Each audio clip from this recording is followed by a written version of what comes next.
Welcome to What Have You, featuring Rachel Jankovic and Rebecca Merkel. This audio is brought to you by Canon Press.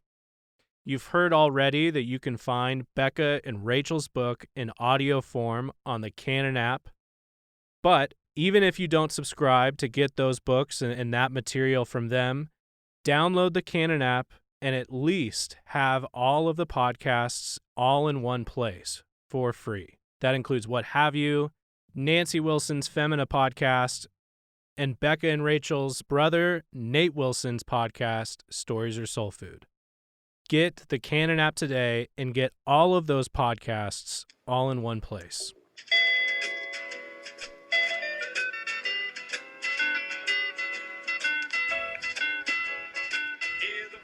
Welcome back to What Have You. I'm Rachel Jankovic. I'm Becca Merkel. And we just talked with each other about, do you have anything you think we should talk about?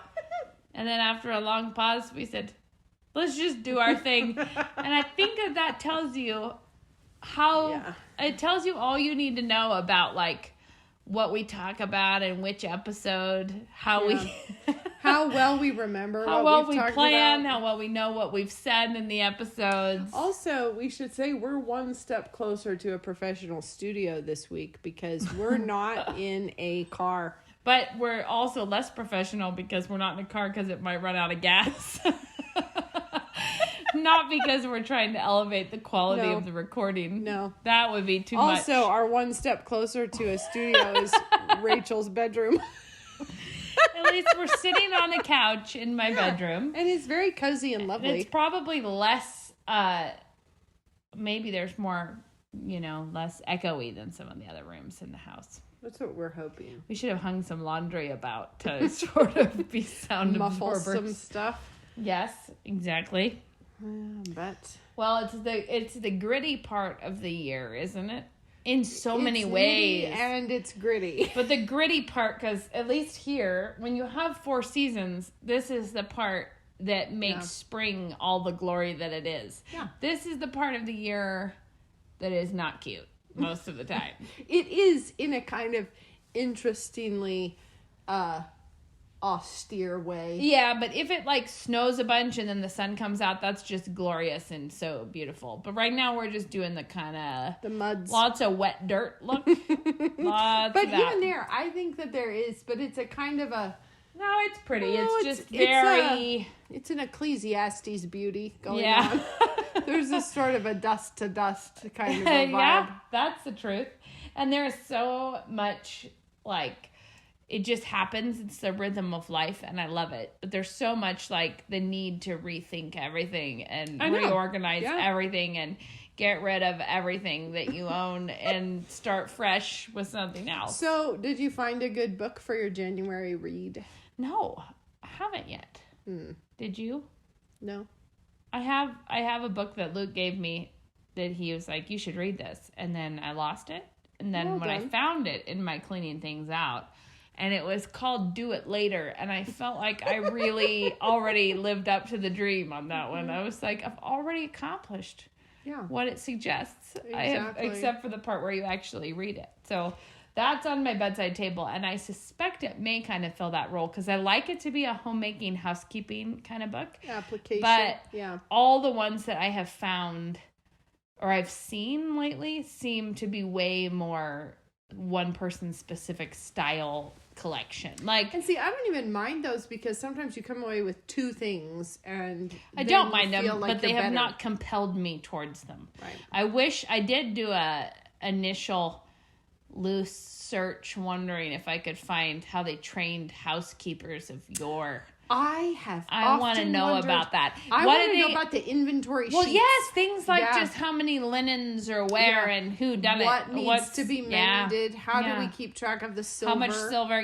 When do you polish that? I don't think I have much stuff like that needs to be cared for in that way, but I am intrigued. Okay, I'll tell you something that I find to be irritating.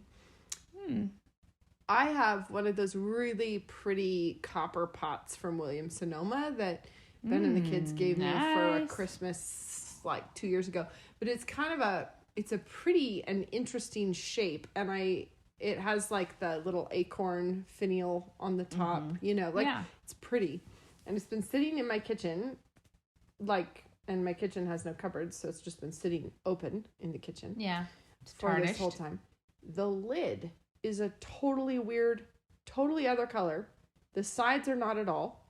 I cannot figure out what on earth is the matter with it. It is just, maybe I need to get some special copper polish or something. Ketchup. It's a bad color. You can use ketchup. On copper? Yeah. Okay. I've done it myself. Ketchup has like acid in it, but I think because it has such a buffer of other things that it's gentle. Kind of. I'm not really clear exactly on why that is. All right. But if you smear ketchup all over copper and then rinse it all off, it actually does brighten it substantially. Weirdly, I haven't noticed that making a difference. So it's very weird because sometimes where the ketchup first hit it cheers up way brighter. So it's very odd. It makes you feel like you should give it a ketchup bath all at once. A dunk? Hit the ketchup. Sort of a plunge in the ketchup? Mm-hmm. Well, I might try that because it's kind of, and I have it sitting up high so you don't see the color of the lid. Yeah. But whenever I get it down, it's like, oh. Like, it actually looks like it got a weird film of, like, bacon grease on top of it. Oh. But I wash it, and it is washed. It's still that color. Like, because have you checked if it is bacon grease? Well, it likely is, but I'm just saying I've washed the bacon grease off, so I don't know. But my little recent foray, it was not into a house cleaning book. If you find one, tell me, because that sounds good. I found myself going down the tunnel. It was sort of like you and your sheep and donkey activities. Oh, yeah. I've made no progress there. Surprisingly, I haven't actually. Mine was not in the livestock. I've not yet purchased a donkey. Although we did hear from someone with great pictures of their donkey, and I felt like, I'd be in good company if you have that. Excellent. See, somebody was telling me that donkeys automatically don't like dogs, and they will really take after a dog. It's like sort of bred they into knew them. that they were needed for something, so they're just like they'll of stomp dogs. them. She said they'll stomp them and bite them and shake them and kill them. So well, that'd be perfect for coyotes. Yeah, that's the thing. Anyway, what was I saying? Oh, marbling, paper marbling. I went down that little rabbit trail. I was watching little video reviews of the different chemicals that you could possibly employ to thicken the water. You know, one is a natural seaweed extract. One is a chemical of some sort. Which one works the better? And the thing is many people whip up some marbled things that are the worst idea that anyone ever had. But there actually are some really beautiful marble designs. And so there I was finding out, and just in case you all want to know, no, it wasn't the shaving cream and food coloring operation. It's one where you it's this really complicated and interesting process. Yeah. There's lots of names for the different patterns that you do with your little rake in the water. It's sort of like all the fun of a Zen garden, but coming away with something afterwards that was worth having. I know, and this is the reason it started is because I'm trying to finish out my bedroom project, and I still need another fabric pattern. Still need a little marbled paper on hand. No, I need another fabric pattern for some pillows, and I was like, oh, actually, a marbled design would be really pretty, but then I was like, but you don't want to do that on like a computer because it'll just look dumb. I was like, but you could do a real marbled, and then there I was off. There I was looking at the seaweed extracts, wondering about it because you thicken it up. So when I was so it floats like a Jello kind of, but I mean not a Jello, but like a thick thing, and then you put the paint on top, and then you swirl it about in different ways. And then you sometimes it's in oil, isn't it? Sometimes it's an oil-based paint. You can do lots of different. You can do acrylic. You can do oil. Yeah, but the oil will float by itself on top of that. Like there's a way of making it oilier, right? Well, you thicken the water. That's the thing, and you mix it all up, and then you let it sit and get all the bubbles out, and then you start. I look forward to speckling updates. out. I know. I look forward to updates. Why don't you begin by marbling us all a bookmark for next Christmas? See, that's where people go wrong. Is they make a these marble. What if it was a no, nice marble? They make for a little bookmark? widgety bookmarks. That's the thing. Like there's actually a lot of crafts that gave themselves dark names through a tough time. Yeah. They did, and there's many forging on to do it still as we speak.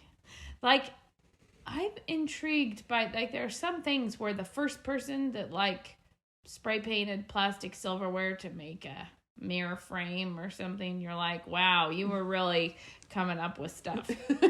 Like, and I admire it in that it was like, what I want is a big fun thing here. How can I make this happen on the cheap and on the sly? But Absolutely. when it becomes sort of it's now like we get those together for it's like craft those weekends collections. Yeah, but you know those spray like paint it? collections of 25 time saving tips you never thought of or whatever. Sometimes you blow through there and there will be something that you're like, wow. No, but most of the time, Most of them, they're like, over if the door only- shoe organizers to keep your ranch dressing packets. I could do without any over the door shoe organizer tips. No. I don't want those. I was like, most of the time, it's like, take this hairbrush, thread it through the saran wrap. You know, my problem whip it is around. I'm immediately thinking of somewhere to put it over the door shoe organizer. Now that I went out on a limb to make fun of it, now I'm like, wait. Think of the No. yarn packets. No, not the yarn. I do not want yarn in one of those. Anyways, my point here is that there's a lot of crafting. But see, when we were kids or in high school or whatever, I had a really bad attitude about crafting. I thought that crafting in general was just a dark Well, time. most of it is, to be real. Yeah, but I was always crafty from the side of, like, one of my routine activities was building the paper camera where I would tape together paper into a 3-dimensional camera and pretend to take You pictures. just minded all those I plastic just minded canvas. when I got older. episodes. Well, yeah, because it was before the internet and before Joann's had tried hard at all. And there was like the options were to make weird Kleenex box covers of some kind or toilet paper dolls, you know, to whose ball gowns were crocheted to cover the spare roll. Oh, yeah. Those were things that didn't lead you in thinking this will be good. But I've always had an affection for quilts. And you were sewing yourself all the jeans at the time. I was. That we've told about. was. So you would drag me off to the fabric store. I whipped up a pair of white jeans from a Calvin Klein pattern that I did all the double stitching. I did put the rivets on. It was a whole thing. Wore them to school.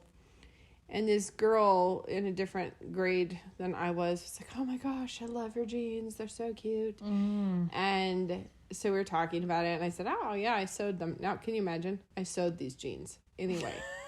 And at least I had the sense to make them white because that shows less that you sewed them yourself, you know? Yeah.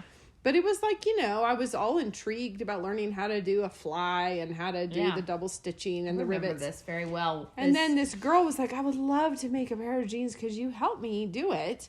And I was like, oh, you know, like, sure, there's just a couple things I figured out as I was going. So if you want, you know, I can show you. Well, she shows up at my house with her fabric. And she had never sewn a stitch in her life. She didn't know how to operate the sewing machine. Like, I was thinking, that's rough. this is a person who follows patterns, but she's just not sure she could tackle the jeans. Yeah. And yet she did it. So basically what it was she sat in the room and I sewed her a pair of jeans. And that was wasn't it a great learning experience It for the was. both of It you, was, wasn't it? yeah. Like, she learned how to sew, sort of, how to watch someone sew, and you learned how to not say yes. I had another girl in high school. She hired me to make her a dress that she felt like Lucille Ball would wear. That is weird. It is weird. And I didn't at the time really know who Lucille Ball was. So I was kind of like, okay. And she like gave me the pattern and she bought the fabric and it was a terrible fabric choice. It was real bad. It was like the cheapest navy cotton woven like quilt fabric, but not even nice, like cheap muslin, but it was navy. That with a big white collar and fold back cuffs with little, like cufflinks. And a wide belt. I had to make her a belt.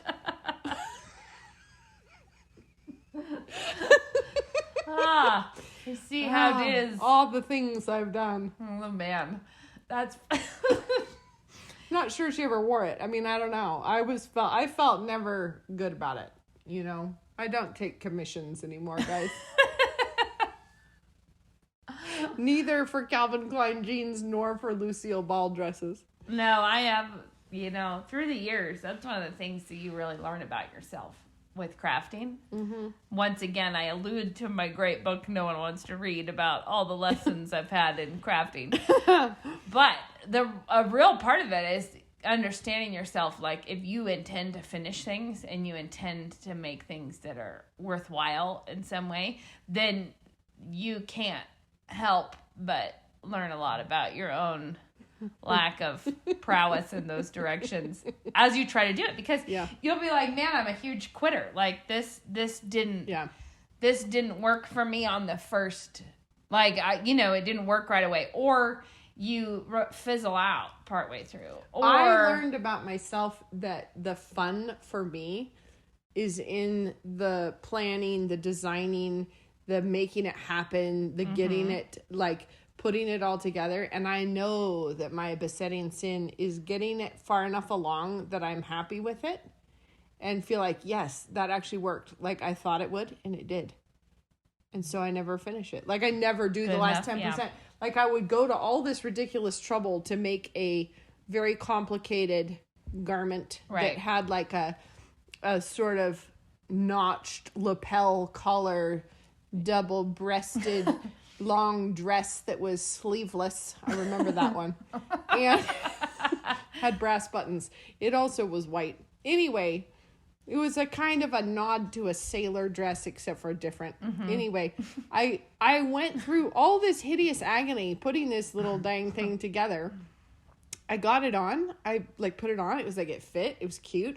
And so I never hemmed it because it was kind of like, whew, it worked. And then I'm off to the races for something else. And it was like, and so I really have to make myself hem it. Like, sew the buttons on. Yeah. Just sew the buttons on. And so this is what I know about my bedroom, is that I have put in a lot of work. And I could get real dangerously close to finished, and then I could go off and get myself involved in an upstairs wallpaper in the hallway project.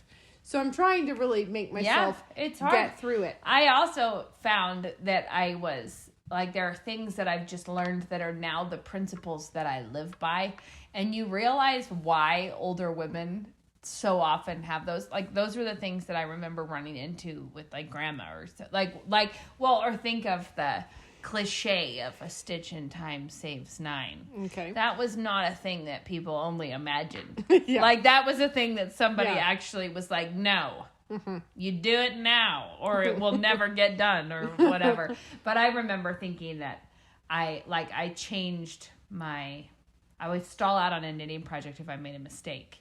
Because a lot of the time, my knitting, I would do at night. And if you're kind of knitting when you're not really at your intellectual best at that time. Right. So if you made a mistake, sometimes it felt like, I can't possibly get past this. And then sometimes you would end up just kind of hibernating the project for a while because you just didn't feel like you knew what to do about that. So I now have a firm policy with myself that, like, if I made a mistake, I put it out, like, somewhere.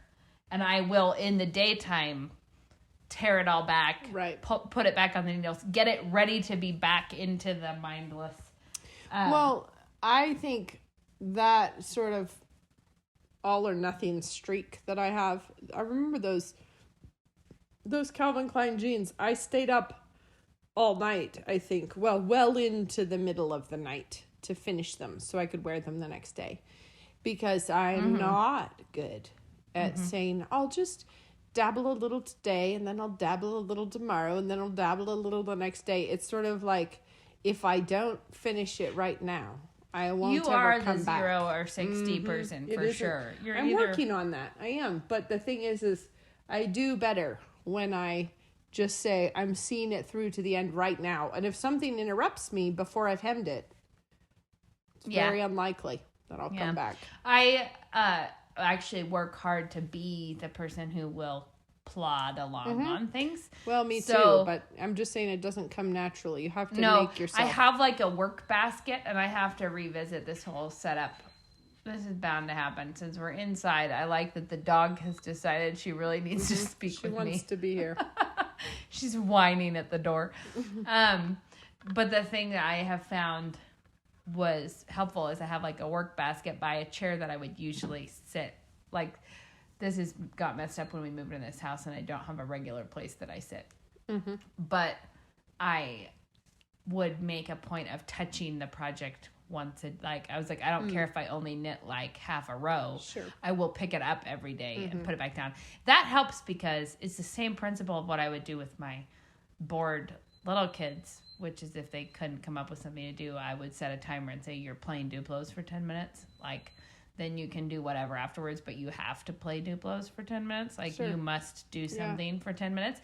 And I can't remember a solitary time that anyone stopped playing Duplos at the end of 10 minutes because, you know, by that time they've gotten into it I enough. remember one time I went through this little phase, and it was the result of a real troubleshoot. It was like something is going wrong, and I can't remember what it was. It was probably the kids would go upstairs to play. They would take out every single thing, then they'd be bored and have nothing to do, but they've already emptied out all the stuff. Yeah. So I set it up. We had this landing that was kind of like the size of a small bedroom at the top of the stairs, so it was kind of out in between the bedrooms. And so I got out, like, I think it was just the oldest 3 kids, 3 different stations of toys in the landing, because they would say they didn't want to play with that, and I'm not in the mood to play with Legos, and I don't want to do the other, and I can't remember, it was maybe like Legos and drawing and Tinker Toys or something, I don't know, but I had 3 different stations, and I'm like, okay, you know, each, you're gonna sit here, and you're gonna sit here, and you're gonna sit here, and you're gonna play with it for 10 minutes, and then we're gonna switch, and you go to the next station.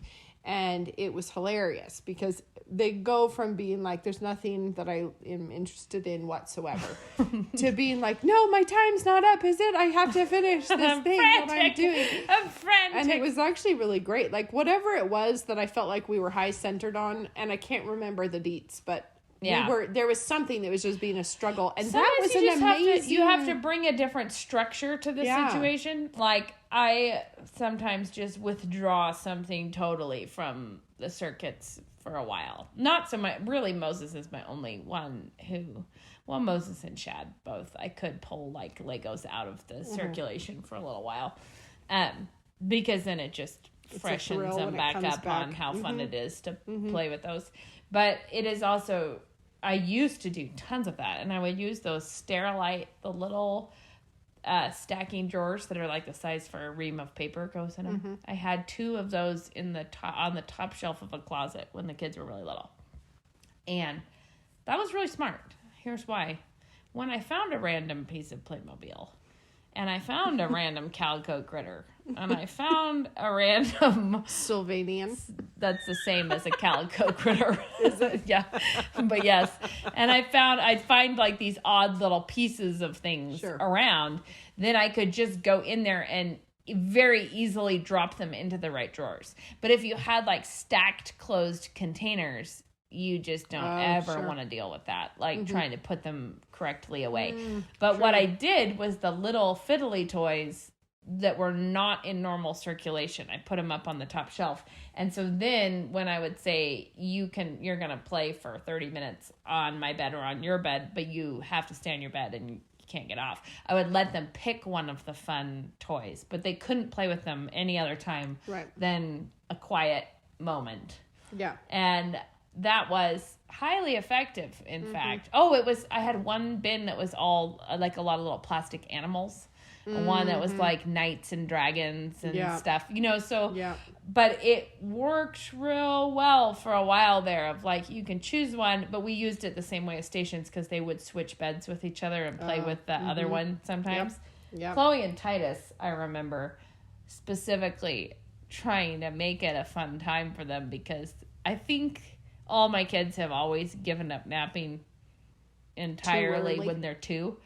They just don't need to be napping anymore. But it turns out that one was real hard for me when the twins were no longer napping. I remember being like, it cannot be so. It cannot be so. But either way, when they didn't need a nap anymore. And I remember really trying to make it exciting for them. Like, this is Boy Town over here with like, we pull the curtain out over the bed. So it was like a fort, and it's like, and it's Girl Town over here. But every time they would end up playing together in the same, which was fine. It was fine.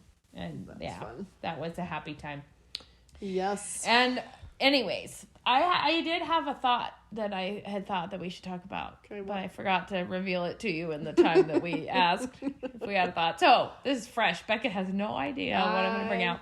All agog. I was thinking specifically about guilt, and I was thinking that it's a big deal in our culture that guilt is a huge handle on people. Like, I remember a long time ago, Dad preached a series sermon on the 3 chains, that was like guilt, fear, and shame. Yeah.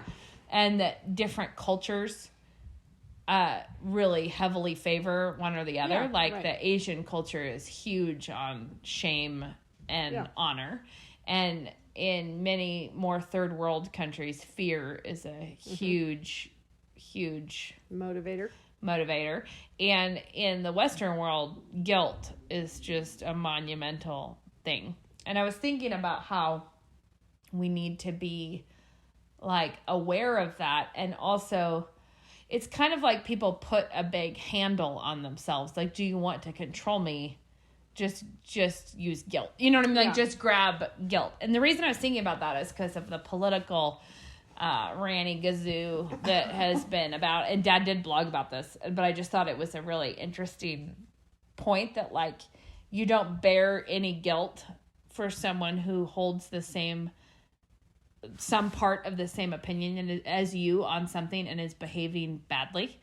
Okay. And I was thinking about how important that is in the Christian world. That's a huge thing, because think of people who are like, there was someone who believed in submission who abused his wife and daughters, and everyone's like we need to apologize for the position that is laid out in Scripture because someone abused it somewhere. Right. But that guilt handle that we have no right to have available to people for them to guilt us with that is enough to make many Christians turn away from Scripture, or enough to, or fellow believers, or, every comment that starts with people like you or why I left the church, right? What is that but a grab at a guilt handle, right? Like a grab at like you are saying something that will turn off many unbelievers from the faith, or you are.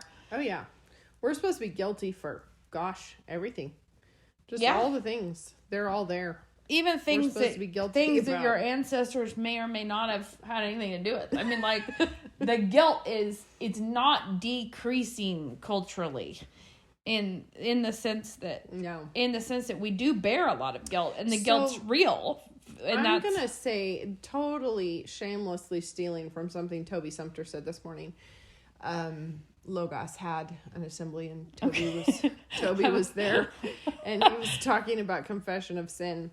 And I thought this was really a great analogy, but he said, how sometimes, he was saying little kids just make a mess. It's just what they do. They can't help it. They don't know how to use these hands yet. They've only just gotten them. So when you have them at McDonald's, they're going to be covered in ketchup, and they're going to try to drink the root beer, and they will drop it. And it's because they just can't, And he said, and then when you have the parent who's like, how could you possibly, how dare you, why would you do that? Look what you've done.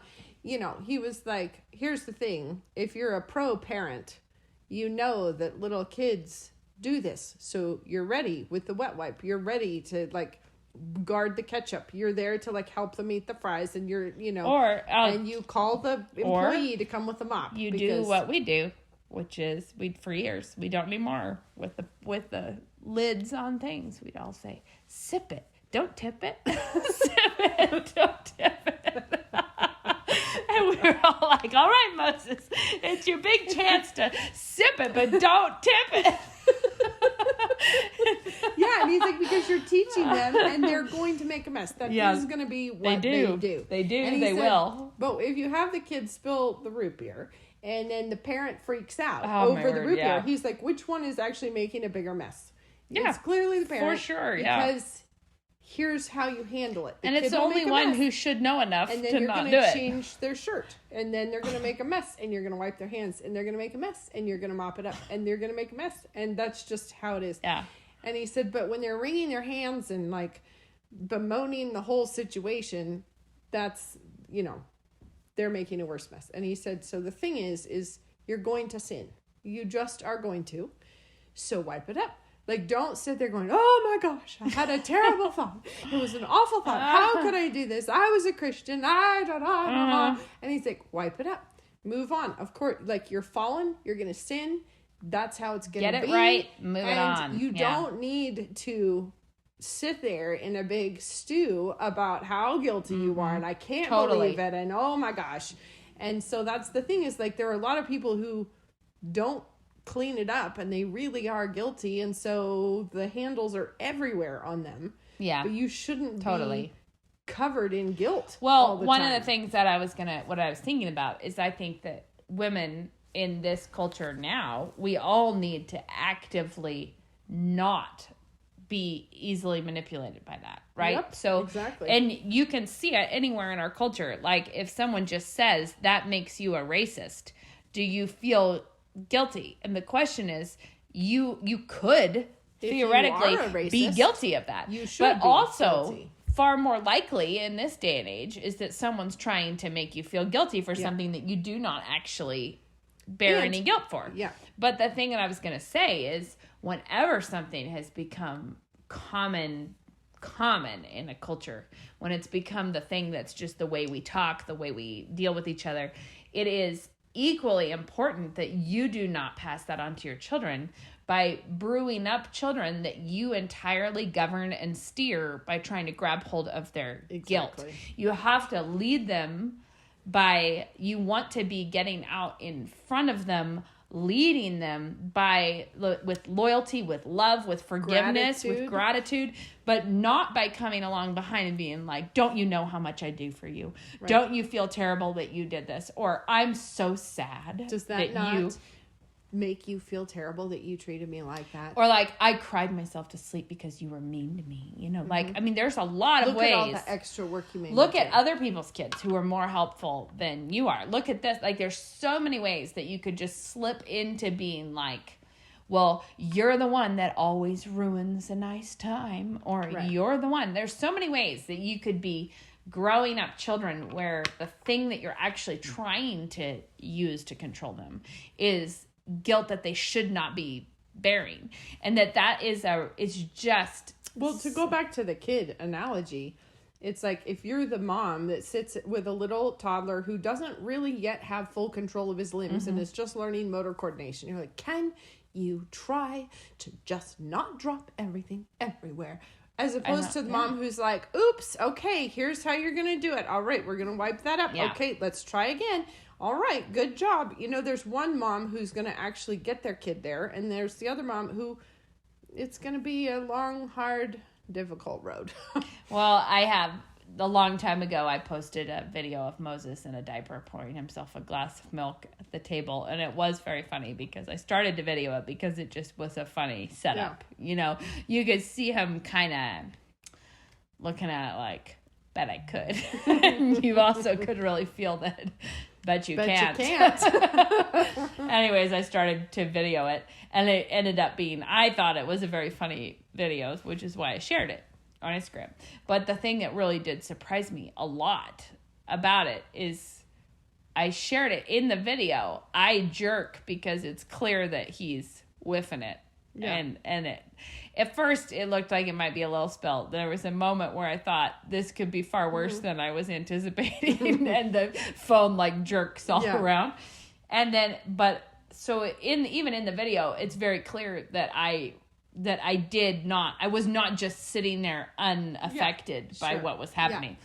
And I got so many messages from people saying that they couldn't believe how calm I was about that. And it was really odd for me because I remember just thinking, well, how do your kids learn to pour milk? I mean, like, somebody's going to have to, I mean, they have to. Someday they're going to have to figure out how to do that at some point. And like they're not going to learn it if you're not letting them try. Right. You know, like if you're not letting them, and also if the first time they try to pour milk, legit the first time they try to pour milk, you freak out at them. Right. What are you even saying?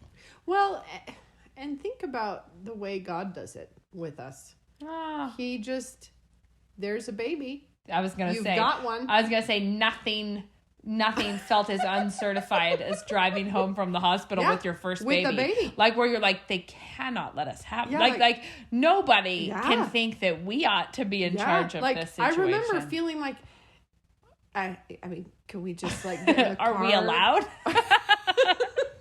You do really feel like, it does really feel like you stole a baby. But it's like God just gives you a little tiny human that is fully dependent on you, and there are so many ways you could screw that up. Yes, and one of them we've just highlighted right now. But the thing is, like, you've got, like, your kids have to learn how to do stuff, and you have to be, like, teaching them and watching over them and helping them course correct. I would say one thing that I kept in mind often and that I would recommend mothers who are just thinking about this, or maybe, you know, just feel like you're not naturally gifted at being chill about things, that to actively think about that, like to think about not leaping and bounding if someone drops an egg, or not responding with anything when something, in fact, only yesterday, I sat silently in the other room while I heard who knows how many hundreds and hundreds of airsoft bullets pouring out on the wood floor.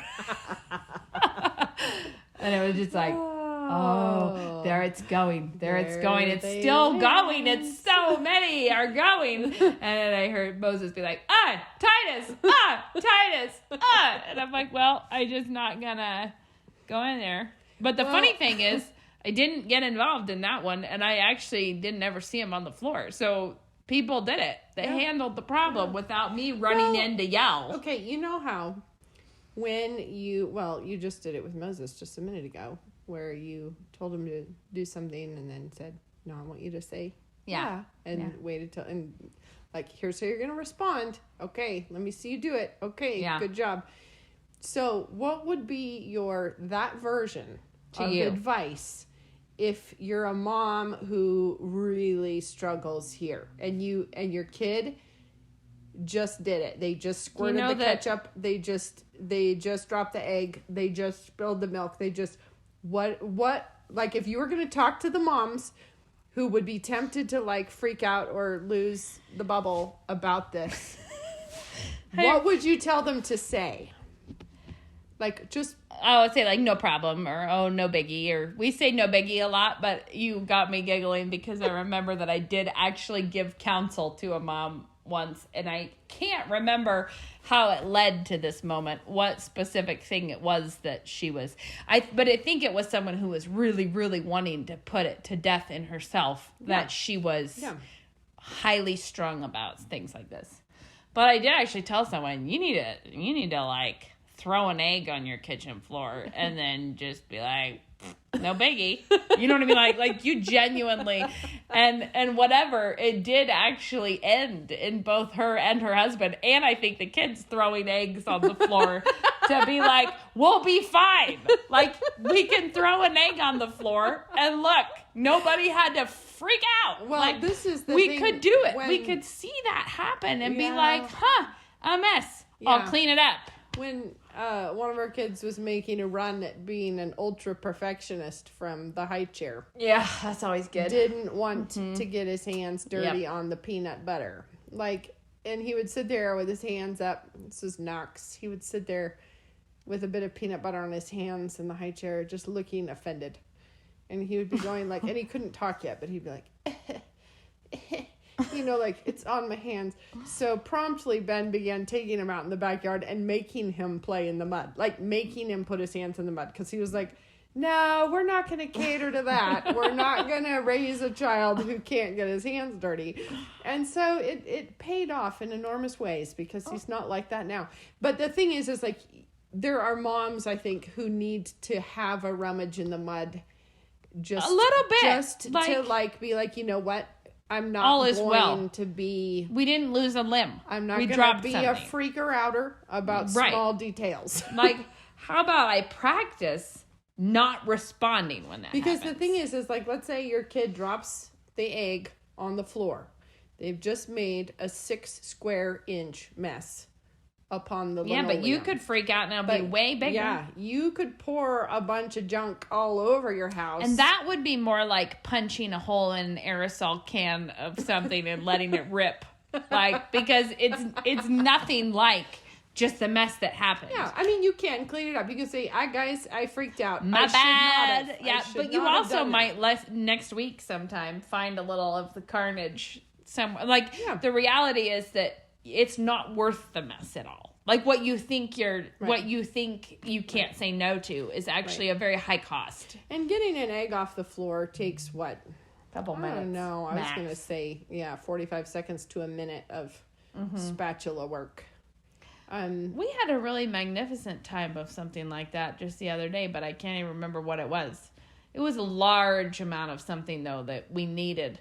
It was something that was important in some way to the hustle of what was happening right at that moment.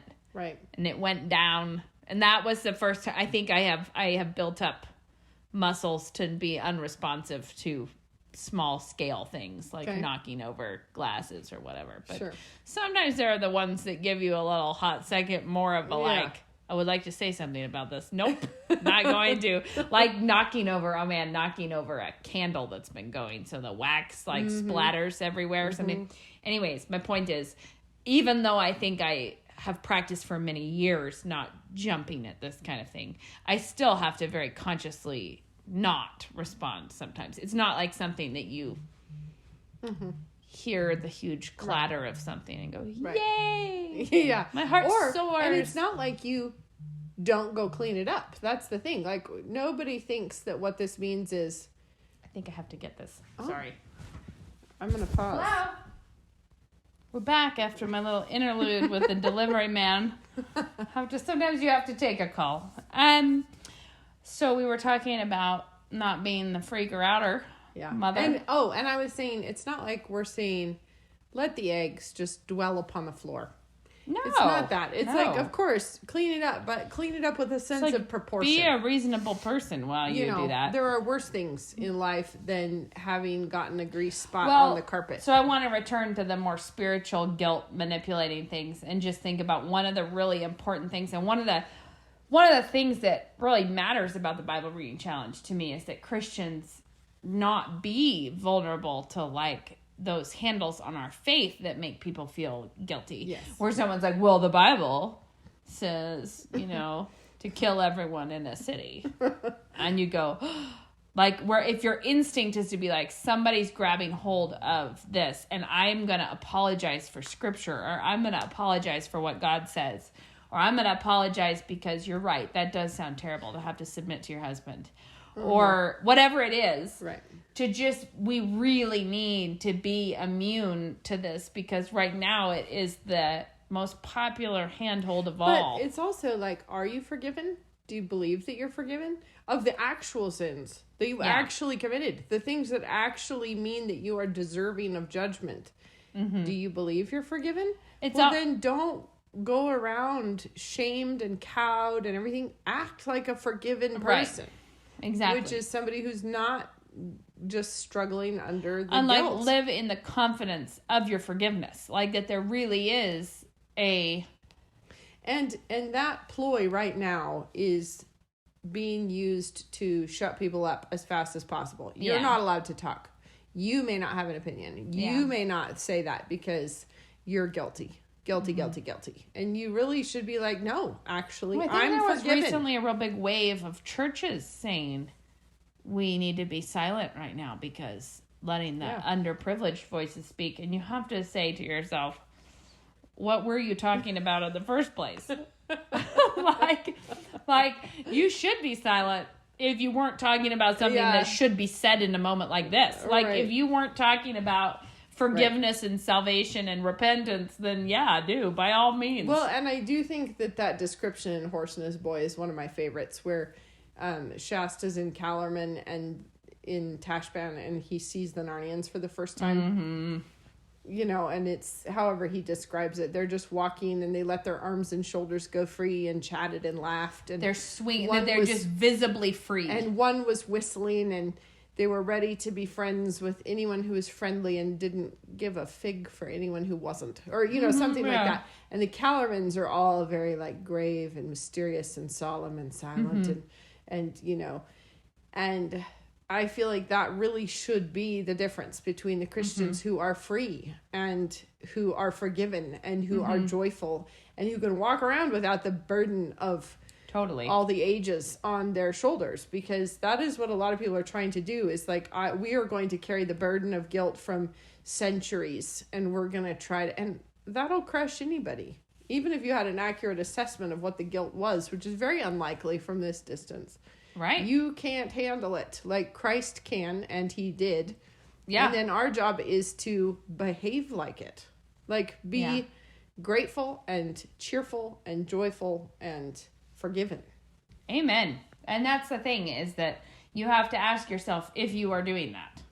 Right? Right. Like, am I actually living that way? Or am I just going around with a lot of weird baggage and cultural, like if you take that Horse and His Boy situation, are you, you know, buying into every kind of, you know, bowing with your face to the ground to anyone else that goes by? You know, which is, many Christians have been doing an awful lot of that.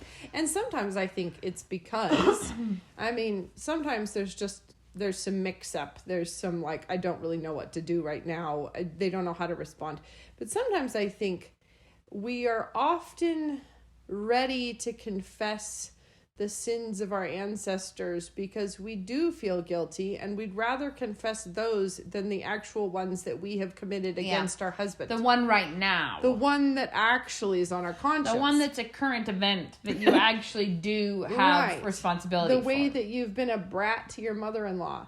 Or maybe way the that, garbage show that you're watching. Yeah, that you're or maybe spending you're time with. drinking too much every night. Yeah. Or maybe you are, And in that case, the thing that, you know, people call that virtue signaling, when it is, you know, virtue signaling is very things. Well, think about that. Instead of actually confessing your real sins, you're Right. signaling your virtue You're confessing to your a false whiteness. god. Yeah, Yeah. like there is something that, why would you confess your whiteness? Was it not your God who made you so? Yeah, and Like- it's like, don't confess your whiteness, confess your gossip. Yeah, try confessing your bad attitude. Right. Confess your snarky The words. lies that you Yeah. told to your employer. Get that right. That would be a good thing. Yea, verily, the lies you told to your high school teacher that you need to call Yeah, them up. get it done. Yeah, and the thing is, if you are feeling guilty, if you are feeling the weight of that sort of oppressed feeling of being under a pile, there actually is a way of getting out from under it, but it won't work if you're trying to confess all the wrong things. That would be as if the eggs were all over the floor,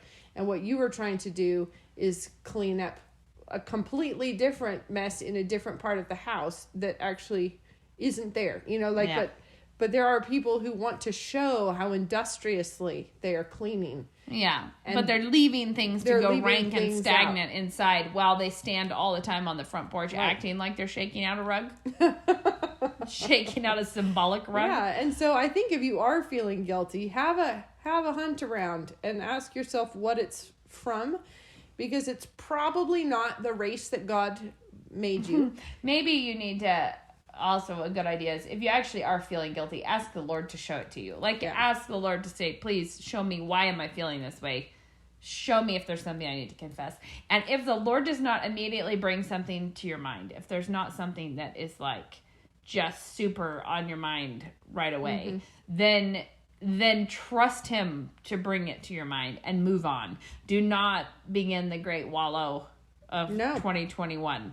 No, and if you are doing a great wallow of 2021, confess that, because that might be the one. That might be it. We found it. We solved all your problems. All right, Becca, do you have a tip for this fine day? Yes, it's going to be a tip that will get me universally despised. I was thinking about this. That's just what we're looking for. Yeah. Here's the thing. Let's just begin this by saying that I am not a person who is able to remember to take a pill. I'm not. I know there are people for whom taking pills is one of their great joys. So they're never going to forget because it's a thing that they love. You know, they've got pill charts and stuff. So I can't remember to take a vitamin. I can't. It's just real hard. And when I try to muscle myself into like, all right, I'm going to do it. I'm going to take some vitamin. Then I manage it for a few days, but I find it very boring and distasteful. And then I don't. It's like I can't remember. Rachel, gummy vitamins. This is your hot tip? It is. Well, where do you put them? Oh, I just have a random basket that's in a shelf. And it's like, because I'm, you know, especially in the winter, and I'm teaching, and I'm at a school. So I was like, I'm going to need to take some vitamin C and, you know, like, and I don't have a lot of, you know, extra things, but I do take like vitamin B. But if I try to take a little capsule somewhere, I will put it. But I'm like, I think I can manage it if it's just a random handful of gummies that I grab in the morning. That is not the tip I expected. No, it only works if you have a temperament like mine, which is one that like I can take pills. It's not like I am a person who can't swallow pills. I can do it just fine, but weirdly I don't do it. And I have to have reached a kind of crisis level headache before I'll be like, you know what I could do is take an Advil. That might be good. And I will like seriously go through 2 days of headache before that crosses my mind. So when I'm feeling like really lethargic or like I'm fighting off a cold or whatever. Hot tips from Becca. I'm not one who's going to immediately turn to the vials and the droplets and the thing. But I'm like, you know what? A fistful of gummy bears will do it, A fistful of gummies that I can just grab and throw in my pocket or whatever. I think that's truly funny. Yeah, it is an amazingly weird tip. Okay, my tip is really random, but my husband is a executive at a software company here. And I have meant for a long time to pass on this tip, which is that if your husband is a senior sales leader or a product person and would be interested in looking for a job, give my husband a shout out. A little shout. He might be looking for a senior sales or sales leader or a product person. Yeah, so this is a tip with a limited release. Not everyone will have an application for this tip, but Becca, to be fair, your gummy tip doesn't apply to me. Here's the thing, so, and I know that people who are serious about vitamins who have like brand preferences, they're like, you know that a gummy B12 doesn't work. It's like, well, it's probably working better than no B12. So that's my thought, is it can't be actually making things worse. But I'm just saying, people who listen to this podcast 6 months from now, yes, it probably will be less relevant. This is a hot off the press tip. Yes. That will only be valid. This one, well, hopefully, but he's been looking for some time for exactly what he's looking for. So reach out to him, probably on LinkedIn. Luke Jankovic at EMSI. Jankovic. Yeah. All right, guys. Until next time. Have fun. Talk to you later. Throw an egg on the floor in our honor. And then say, it's all right. It's no big deal.